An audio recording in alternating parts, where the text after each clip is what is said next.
And if they don't get you that way, here's another way. This seems very casual, but it is an influence on you.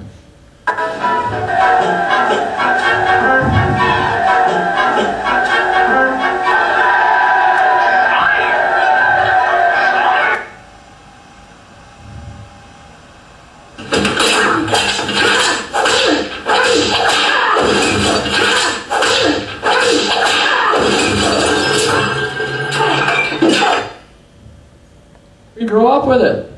From the cartoons to the TV movies to the internet games, we're being trained to be violent from the day one.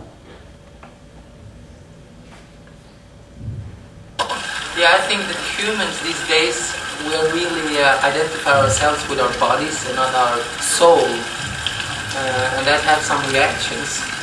We think that we can find the happiness outside ourselves, and that makes us to explore all our resources. That's ultimately it's a gift from God, and I think we should appreciate it more than we do today. We are too much of consumers, and consuming is like a measure for success, and I admire people. The more the people can consume, your higher ranking it is in the daily society. And these reactions, we can see it everywhere. We're like beggars these days, beggars for sense gratifications. And this kind of mentality is really taking us down instead of up. How many would agree with that? Consumerism, materialism. I want to take a look at this. This is amazing.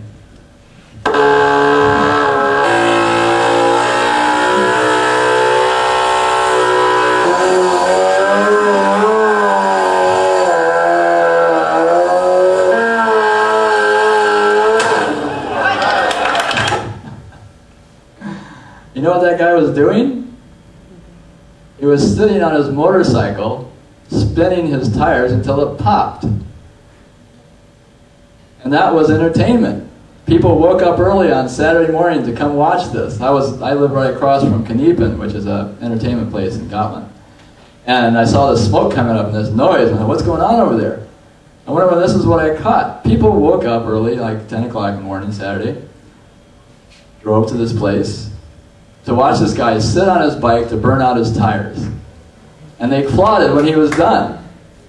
Come on, is that entertainment? Really? Does that take skill, knowledge, brains, anything? I mean, it's the epitome of stupidity. And they applauded it. I don't get that many people to come to my lectures. And certainly not on a Saturday morning. Anyway, name 5 oil products this guy is burning up. Can you name them? Yeah? Rubber and oil. Yeah, rubber's one and oil's the other. What else? Look at the tracks he's making on that sidewalk. They're going to have to clean that up with some oil product soap. He's burning up these people's energy by the time that they come, they come and ride their cars to his place. And then the engine itself, he's burning out the engine, which is another thing that's going to have to be reproduced. So what's the real message here? I'm so rich, I don't care if I burn out my stuff. I can consume, consume, consume. But the people who don't have no clue of this technology, for instance the Maasai people, they are very happy just because of the little things they have. For instance, they have a little house made out of mud. They live only for hunting, eating, telling stories, and they enjoy themselves, and they are happy. They didn't have too much food, but they was happy just because of the little food that they had. And I know for sure, guaranteed, that they are much more happier than the people in big cities. I think they're, well, we'll be taking a break here soon, so if you get a little tired, don't worry. We'll be taking a break. Let's take a look. Does our Western lifestyle really make us happy?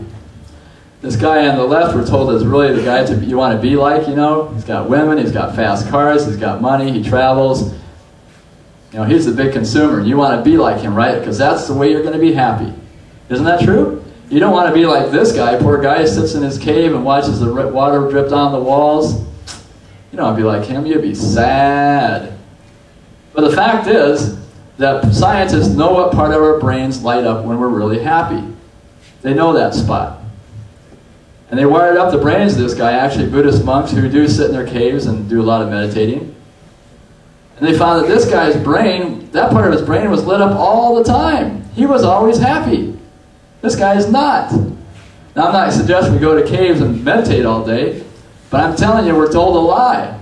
This guy is going to be led into sickness in some level, mental or emotional or whatever, but this guy is really happy. If the media told you that the way to be happy is to be with this guy, or to be in the jungles, guess what? You wouldn't buy anything, would you? Nobody would pay for that advertisement. So we're being told a lie. Let's take a close look at this guy, see what's really going on in his head. We're going to inspect it.